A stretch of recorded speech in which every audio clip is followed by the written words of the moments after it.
Prescription drugs. Many people know them to cause serious health problems when not used properly. In fact, they are even linked to causing health problems before a child is born. Drugs are known to affect the whole body, especially the brain. The damage that the abuse of prescription drugs causes can make many problems occur. A lot of these are irreversible and can last a lifetime. A long time ago, drugs were thought of in a different way than they are currently thought of. In the 1800s, people had already been abusing prescription drugs for hundreds of years, even though it was less talked about at this time. One of the first forms of prescription drug abuse that was a little more known was laudanum, a mixture of opium and alcohol. During the American Civil War, the use of prescription drugs just increased. So many people were addicted to laudanum that it was nearly an epidemic of drug use. Even the doctor who had recently invented Coca-Cola, Dr. John Pemberton, found himself with a morphine addiction. This same man later added cocaine to the soft drink. With relatively no regulations on what went into food and beverages, he did this with no difficulty. Once the syringe was invented, morphine and cocaine injection kits were available in Sears catalogs. Continuing onward into this pattern of abuse, heroin started out as a product of the Bayer Company in Germany. The addictive properties of this drug remained overlooked for the time being. At first, heroin was praised for being a remedy to the addiction of morphine. Some societies even mailed out heroin samples to morphine addicts. Opium, cocaine, and cannabis were all used as remedies for teething babies. Unfortunately, not all babies were able to survive this treatment. However, this drug pandemic did not stay this way for long. In the early 1900s, the Pure Food and Drug Act went into effect.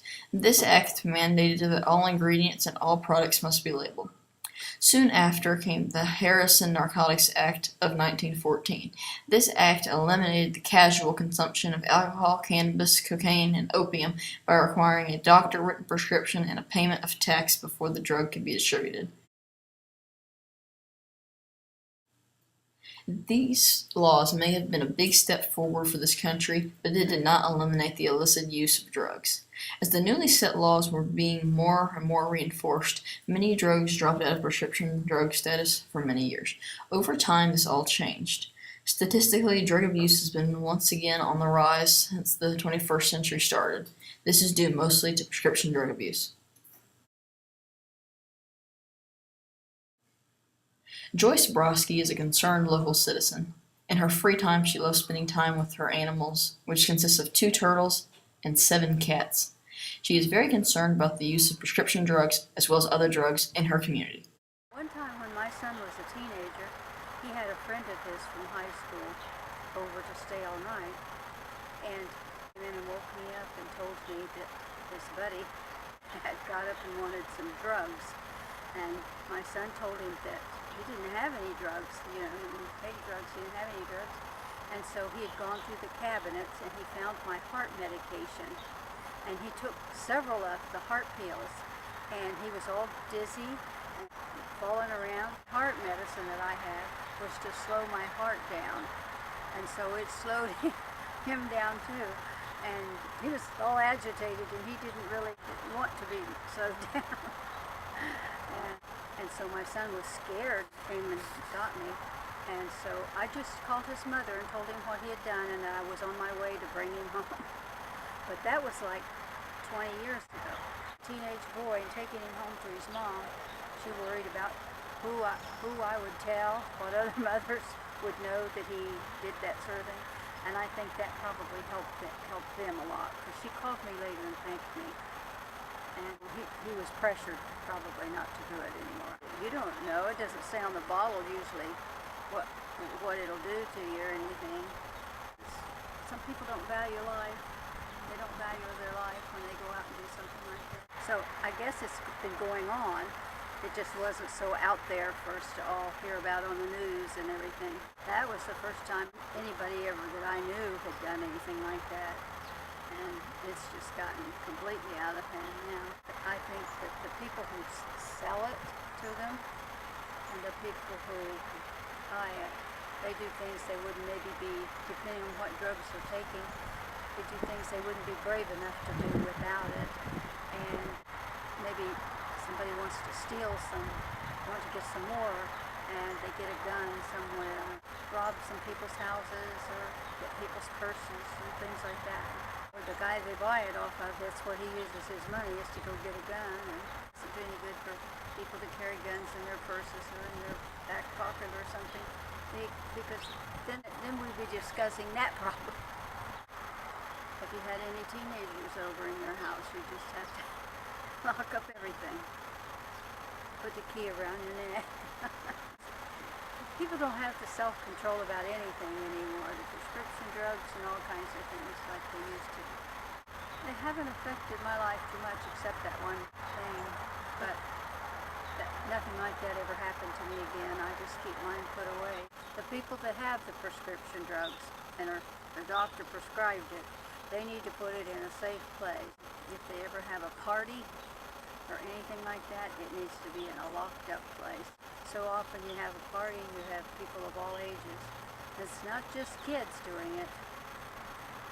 It's many adults do it. And that so many times it's just one of those repeating things. The kids have seen their dad and their mom do it over the years, and now they do it, and their little kids will see them do it. And I think the music industry has had a lot to do with the use of all kinds of illegal drugs, not just prescriptions, all kinds. People hear about these things and they want to feel the way that guy singing that song feels, and if he's taking this or doing this, and if I had some of that, I could be right out there like him, or her, whoever. There's a lot of stuff about drugs. There's lyrics written about it.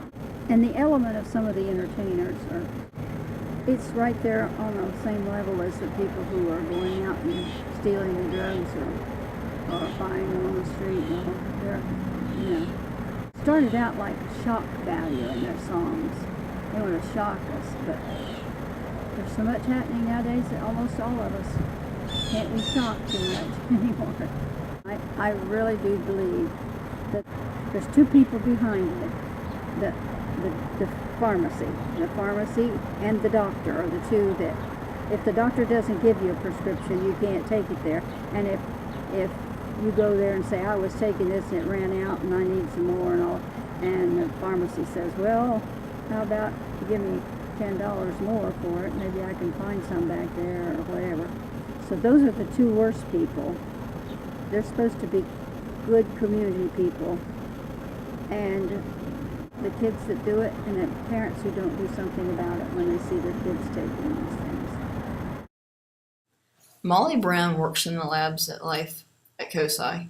She is also influential with the College of Pharmacology at The Ohio State University. Through this, she works to prevent prescription drug abuse.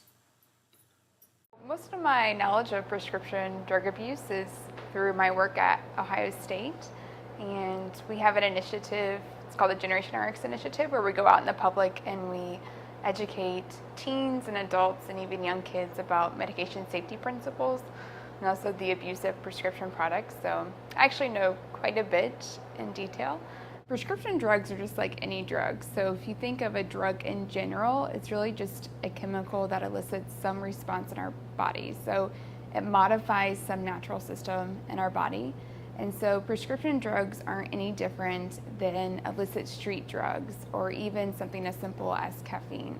And so based upon the type of prescription drug it is, it's going to elicit a different response. Any type of drug that has addiction potential is going to act in the reward pathway of our brain, which starts here in the center of our brain. Drugs first target neurons or cells in our brain in the ventral tegmental area, which is in the very interior part of our brain. And they activate these neurons to release a chemical called dopamine. And that dopamine is actually released in a part of our brain called the nucleus accumbens. So these neurons stretch all the way to the nucleus accumbens, and when they're activated, this is where they release the dopamine. And that dopamine is what produces reward or pleasure in our brain. And it activates these nucleus accumbens neurons to talk to neurons in our prefrontal cortex, which is up in the front part of our brain that controls judgment. So our brain has linked pleasure produced by the dopamine with activation of the part of our brain that controls decision making or judgment.